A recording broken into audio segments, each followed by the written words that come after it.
Hi, magandang araw po sa inyong lahat for our second reading of the day. I hope po na napanood nyo na po yung first reading of the day natin kanina and yung dalawang ni-re-upload ko po para po rin sa mga nag-request na re-upload ko dahil hindi po nila makita, no, or hindi po nila mabuksan. I hope nabuksan nyo na po and I hope na napanood nyo na po. So maraming salamat po. Okay, for our second reading of the day, tingnan po natin kung ano po ang makikita natin for our second reading of the day.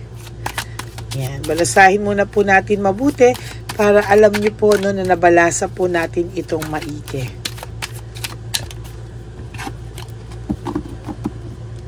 Okay, pili po tayo ng 10 dito.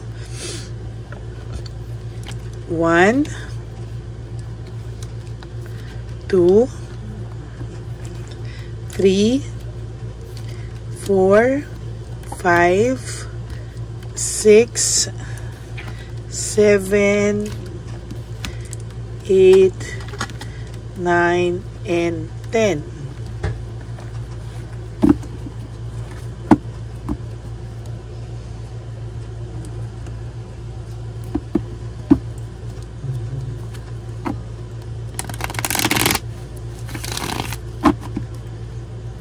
Yan.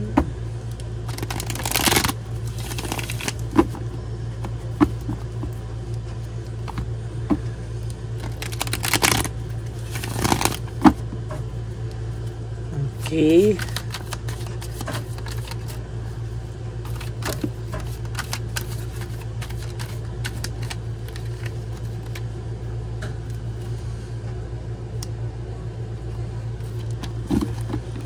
Pili na po tayo ng 10. Nabalasa na po natin maigi. Yan, no?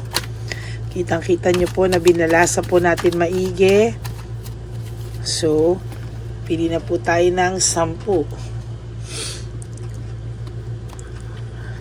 1, 2, 3, 4, 5, 6, 7, 8, 9, and 10. Okay, here we go.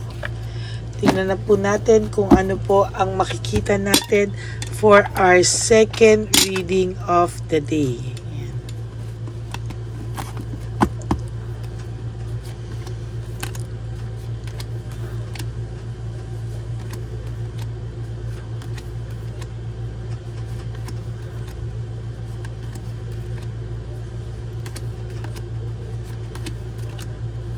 Yan.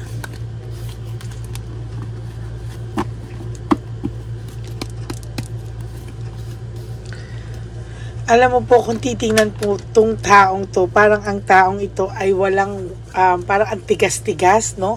Parang wala po siyang remorse, para po siyang walang konsensya. Pero sa totoo lang po, ang tao pong ito ngayon ay nakakaramdam na rin po ng panglalambot o nakukonsensya na din po siya ngayon. Somehow, nakapag-isip-isip din po itong taong to. And kahit papano po, alam niya po sa sarili niya na meron na pong something wrong, na parang pakiramdam niya po talaga is kahit papano po itong taong pong ito ay alam niya po na nagkamali siya sa'yo, no? As a matter of fact, alam niya na rin po sa sarili niya na talaga pong hindi niya po akalain, no, na makakaramdam po siya ng ganyang pakiramdam.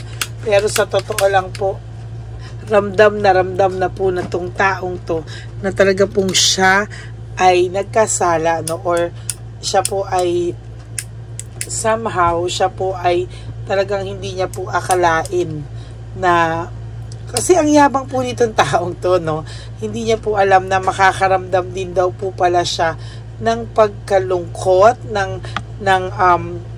naisip niya po yung nangyari sa inyo, and somehow nararamdaman niya na rin po yung pagkakonsensya, no?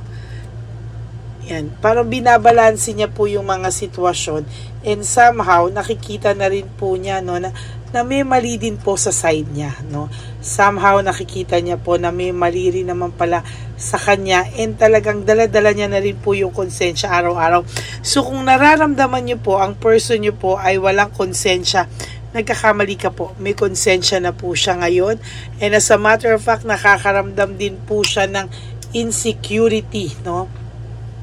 Hindi mo man po ito sinasadya, no? But nakaramdam na rin po ang taong ito ng insecurity sa ngayon, no?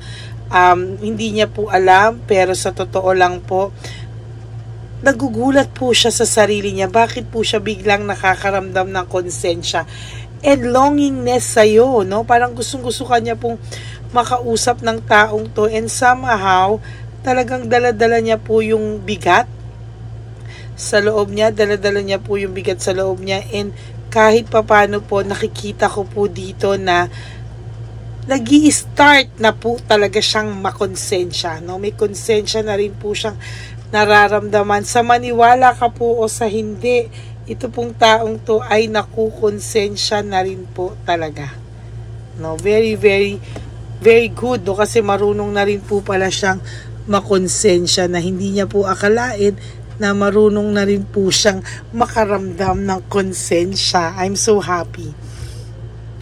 Search for truth, alam niya po kahit papano na alam niya po sa sarili niya, no, na medyo na one time, big time mo siya doon, na nakaramdam po siya ng matinding dagok sa buhay niya, no? Nung nabalitaan niya po na alam mo na yung totoo, o yung fact na nalaman niya po na ikaw po ay nabuking mo na po siya, no? Somehow po, parang nag-flashback po sa kanya lahat ng mga kalokohan na ginawa niya sa iyo. And to be honest po, dun po siya nagsimulang makaramdam ng konsensya, no? Hindi niya po alam, pero ayan po, unti-unti na po talaga siyang nakaramdam ng konsensya. And somehow, yung konsensya pong naramdaman niya ay tumatak po sa kanya, no? Tumatak po talaga sa kanya, at hindi niya po inakala na talagang makakaramdam po siya ng matinding konsensya sa mga oras na okay naman siya, wala naman siyang ginagawa. Tapos bakit daw po bigla-bigla yung konsensya niya, nararamdaman niya bigla raw bumibigat yung pakiramdam niya for no reason at all. Ayan. Sudden shock sa kanya yung nararamdaman niyang bigat, pero meron din po siyang financial loss. Sudden shock po yung nararamdaman niya. Parang ang pakiramdam niya po is somehow nakakaramdam po siya ng emptiness, no? Emptiness, tapos sudden shock na nakakaramdam na rin siya ng guilt feelings, kasi sa totoo lang po ang taong ito po ay medyo may kayabangan, ano? Ayaw po niyang umamin, no, na kahit papano po ay may kasalanan siya. Somehow talagang ang pakiramdam niya po ikaw lang lahat ang may kasalanan, at ikaw dapat ang lahat ang magdala ng konsensya. Pero nagugulat po siya sa sarili niya na bakit po siya nakukonsensya, no? Na hindi niya po alam bakit po siya nakukonsensya. Parang naaligaga po siya, bumibigat po yung loob niya, at pakiramdam niya po is hindi po tama, no, na makonsensya daw siya.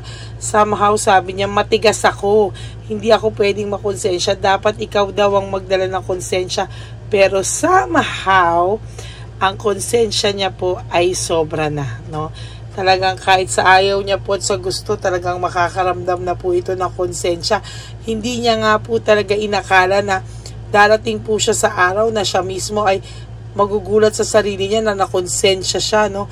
And for no reason at all, ang tao pong ito talaga ay damang-daman niya po yung konsensya, no? Talagang ang word for the day po natin is somehow may konsensya na po itong taong to. Yehi, marunong na po itong makonsensya, and dala-dala niya na po yung konsensya niya ngayon, no? Yan. Talagang ang taong to ay hirap na hirap tanggapin yung pagkakamali niya, pero somehow he feels the conscience. Selfish po ito, no? may insecurity siya at nagsiselos na rin po itong taong to. Aba, marunong na siyang magselos, ano? Parang ayaw niya po pagka nakikita niya talagang happy ka. It's a no for him, no? Hindi po papayag ang taong to maging masaya ka. Hindi po papayag ang taong to na siya yung talo, pero ngayon po nakakaramdam po siya ng pagkatalo.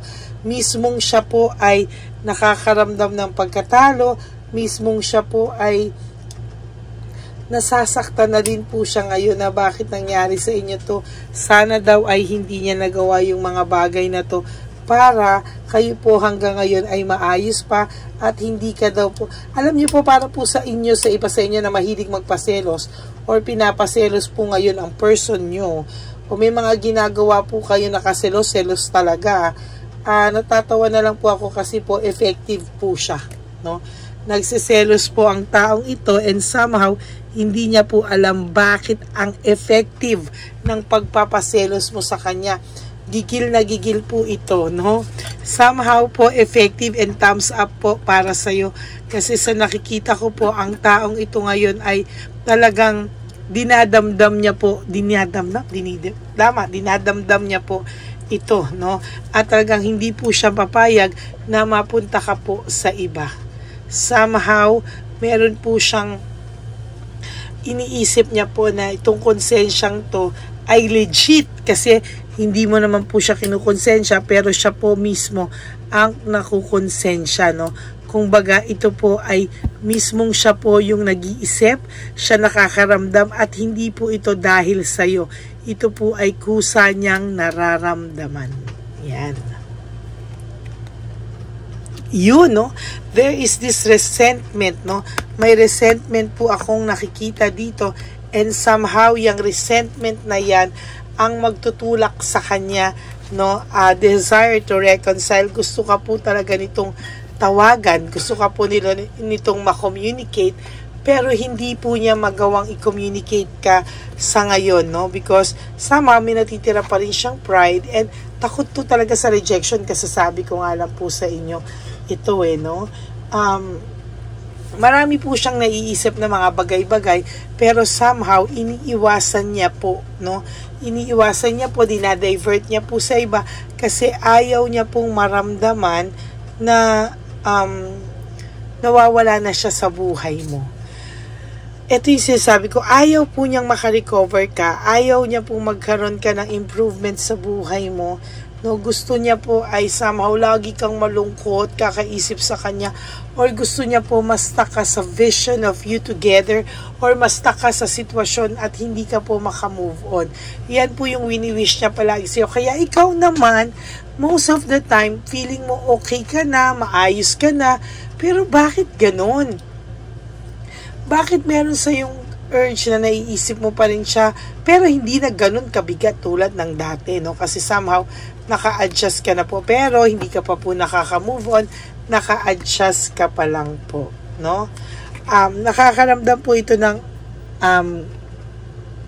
pagkami sa'yo kapag sila po ay sobrang galit sa isa't isa nung kanyang current partner or lagi silang nag-aaway. He or she is always comparing you po, no? Kino-compare ka po niya palagi sa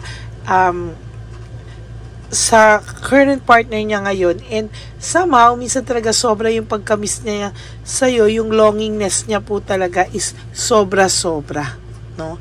Sobra-sobra po talaga. Somehow he or she wants your forgiveness po and somehow yung recovery ng relationship, not makarecover ka na wala na siya sa buhay mo, no? Somehow, ang gusto po ng taong ito ay makarecover at magkaayos kayo sa susunod na panahon pag siya daw ay ready na, o diba? Kapag siya pa yung ready na, no? Hindi na pag napatawad mo siya at all. Talagang nag-iisip po itong taong to na pag okay ka na, napatawad mo na siya at ready na rin siya, feeling ko po ay para inaano niya na babalik siya, huwag kang mainip, babalik siya, huwag ka raw magrelasyon ng iba, babalik daw siya. Di wow, no? Wow na wow. Yun lang po masasabi ko. pinili niya po yung freedom, pero ngayon po ayaw niyang ikaw maging free, no? Pinili niya po yung freedom, and somehow nakukonsensya siya na iniwanan ka niya sa ere, no? Bigla-bigla po siyang nakakaramdam ng konsensya. Bakit ka po niya iniwanan sa ere?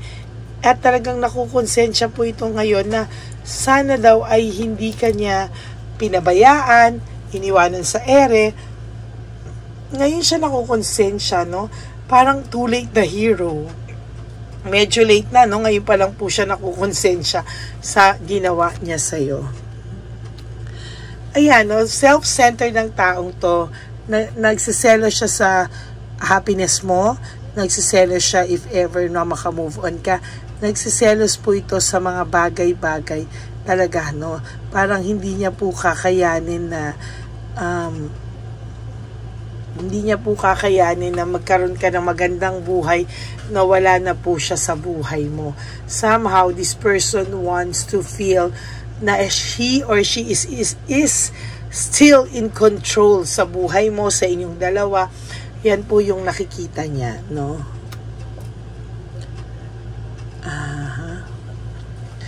There's a breakthrough and clarity. Sa totoo lang po, nakakakita po ako ng somehow ay malungkot po ang person na ito. Hindi po siya masaya. Nag-iisip po ito ng malupit, no? Ngayon pa lang po siya nakakapag-isip ng mga ganyan. Sa totoo lang, because of the bad luck, wala po siyang control sa mga karma na dumarating sa kanya. And somehow, ayan, no, parang nakikita ko po na nalulungkot po talaga ito ng sobra. There is this poor judgment, no? Ang taong ito ay nagkamali ng pagkatingin sa mga bagay-bagay. Nagkamali po siya ng desisyon. Nagkamali po siya ng... And somehow, sa nakikita ko po ay pinagsisihan naman po niya. Sabi ko nga sa'yo, na konsensya naman po ito, and somehow talagang nagsisi po siya sa mga kasalanan niya. There is this lack of balance, hindi niya po mabalanse yung desisyon niya, yung buhay niya ngayon, kaya po itong taong to ay patuloy na nalulungkot. Lagi lumalabas tong jealousy and self-centeredness on a Sunday. Ayan ang magkatabihan talaga. Hindi nagkakalayo. Jealousy and self-centered, sabi ko nga po sa inyo, ang taong ito kahit papano ay nagseselos sa mga magagandang mangyayari pa sa buhay mo. And somehow, hindi po nila kakayanin kapag talagang nagkaroon ka ng ibang buhay na wala sila. Hindi na sila kasama, no? There is cold heart, bitterness, nag-aaway po, nagkakalamigan, at may bitterness na nararamdaman ang person mo at ang third party nila. No, si Chabelitan Palaka or si Shokoy ay nakakaramdam po somehow ng pagkabagot sa isa't isa, coldness and bitterness, no? Medyo hindi po maganda ang nito, no? Ang pakiramdam nito sa isa't isa. Hindi rin po maganda na magsiselos palagi siya, kasi po siya naman po ang gumawa niyan sa sarili niya, at talagang wala pong mangyayari sa kanilang dalawa kundi magbubwisitan at magkakakilala na pa po sila ng baho nila sa mga susunod na panahon. There is this failure and defeat, may pagkatalo sa lahat po ng gawin ito, may pagkatalo po ito, kaya ayan po, no, kahit anong gawin niya, feeling niya po, he is a failure. Okay?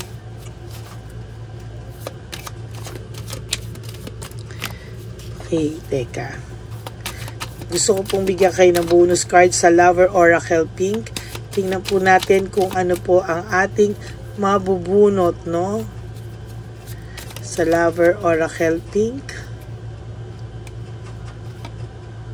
I remember every detail of that day. Yung time po na nasaktan ka daw niya, talagang naaalala niya po every day, no? For how many days, months, weeks, or years na nasaktan ka niya, hindi niya po makalimutan at nagre-rewind po sa isip niya yan everyday. So, nakokonsensya na din po yung taong ito sa ngayon. Ano? Sandali nga, sulat po natin yung title.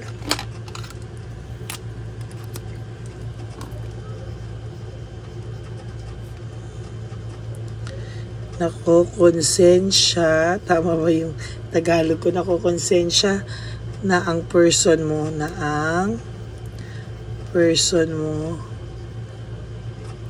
sa ngayon.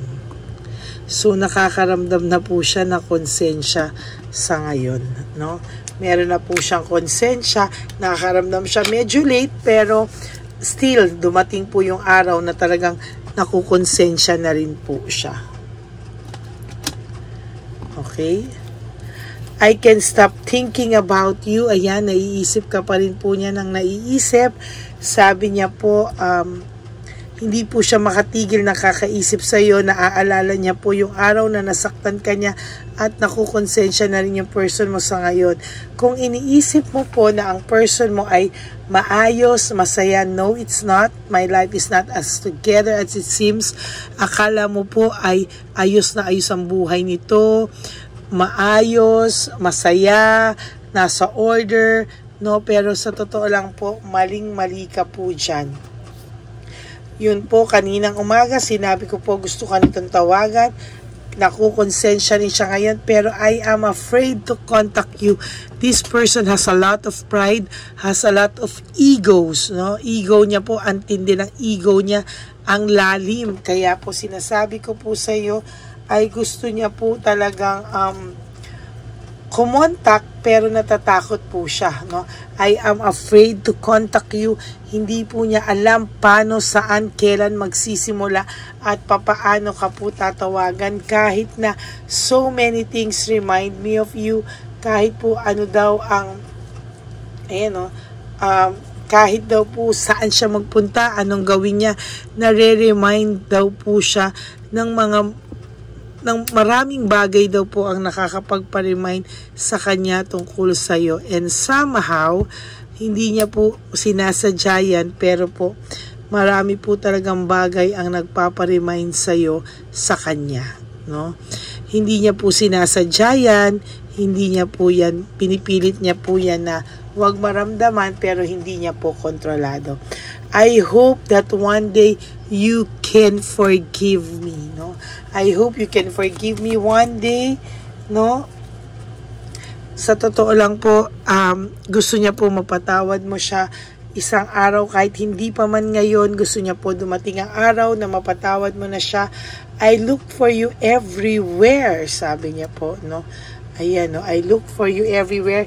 Hinahanap-hanap ka po niya at nararamdaman ka po niya even though you two are apart.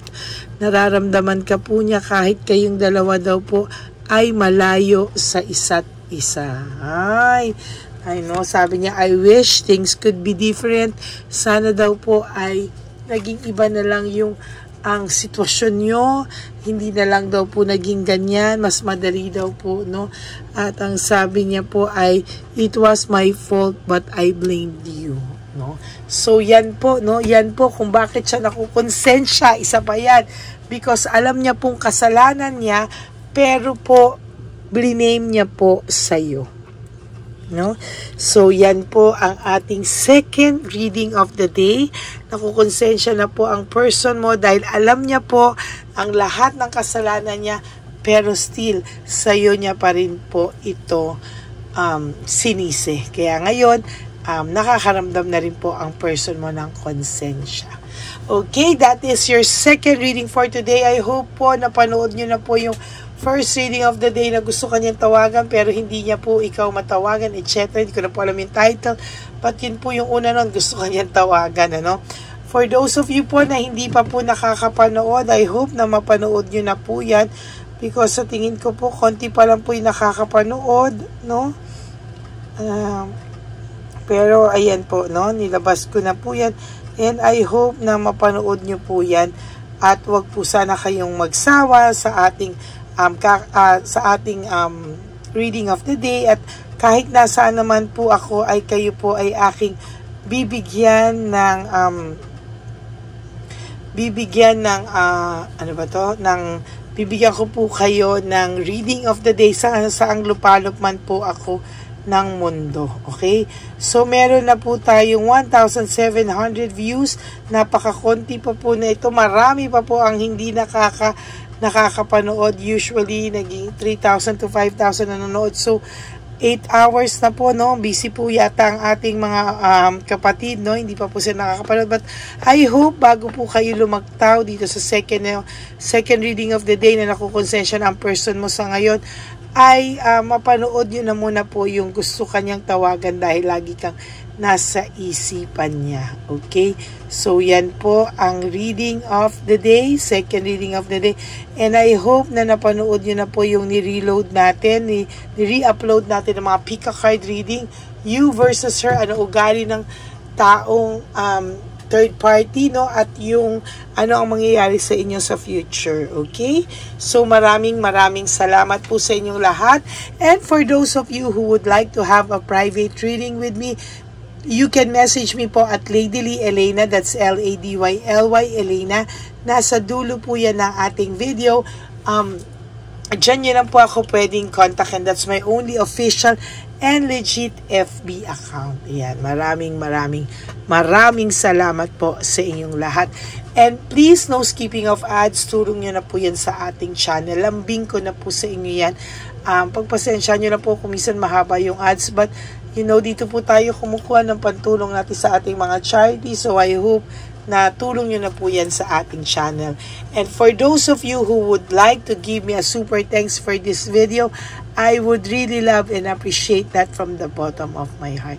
Maraming salamat po sa inyong lahat. And to all my solid and ever loyal Lady Elena family, friends, and subscribers, I love you all from the bottom of my heart. Kayo po ang nagbibigay sa akin ng lakas ng loob upang patuloy pa rin po akong magbigay ng general reading. Minsan po, napapagod din ako. Parang gusto kong sabihin na baka nagsasawa na sa akin ng mga tao. Marami na pong naglalabasan ng mga tarot card readers na bago. And minsan nakikita ko napakadami nilang views.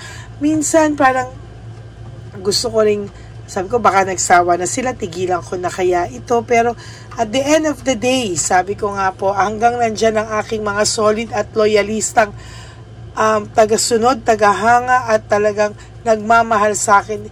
Wala po akong karapatang bumigay. Wala po akong karapatang tumigil, because hanggang may isa o dalawa pang nanonood sa akin, patuloy po akong at may sumusuporta sa akin at naniniwala sa aking misyon. Ako po ay patuloy na magbibigay ng general reading of the day. Isa lang po ang mailalaban ko sa inyo, yung honesty ng aking mga baraha. Sabi ko nga po sa inyo yan. At alam naman din po yan ng mga nakapagpa-private and personal reading sa akin na legit po ang aking mga hindi po tayo pera-pera dito, but this is a legit readings po talaga. You know, I say what I do. Yan. Or I do what I say. Baliktad, no? So, yan. Maraming salamat po sa inyong lahat, no? Kaya ako po ay lumalaban pa, no? Kahit na minsan, syempre, nakakapanghina rin ang loob na parang minsan, parang ang konti ng views. Pero sabi ko nga po sa inyo, sige, kahit may isa o dalawa na willing manood sa akin at sumuport na sa akin, I will always choose you, no? I will always choose you, and I will always give a private, a general reading to each and every one of you every day. Yan. So, maraming salamat po, and thank you po. At lagi ko pong paalala sa inyo is life is so short. Don't make it shorter by stressing yourself from all the pains and the heartaches na binigay sa inyo ng kahapon. Just surrender everything to the divine universe and just let go and let God write your life and love story. I will be back for another set of reading. Huwag po kayong malulungkot. Babalik po ako. At sa mga patuloy po na naghahanap sa akin sa aking mga taga-subaybay, huwag po kayong mag-alala. hindi po ako titigil para po sa inyo. No? I will always choose you, and I will always give you a general reading every day. Yan. Maraming salamat po. God bless you all, and I love you all from the bottom of my heart. God bless you all, and stay happy. Live one day at a time. Huwag niyo pong problemahin muna yung mga susunod na araw. No, ang intindihin niyo po ay yung ngayon. Okay? And sana po bago niyo panoorin to second reading of the day, ay napanood niyo na po yung first reading of the day kanina, at yung mga Pika card readings, you versus her. Ayan, para naman po mapanood niyo po yung pinaghihirapan ko para sa inyo. Okay? Maraming salamat po. God bless you all. And I love you all from the bottom of my heart. I will be back for another set of reading later for our general, final, and last reading, third and final reading of the day. God bless you all, and I love you all. Bye!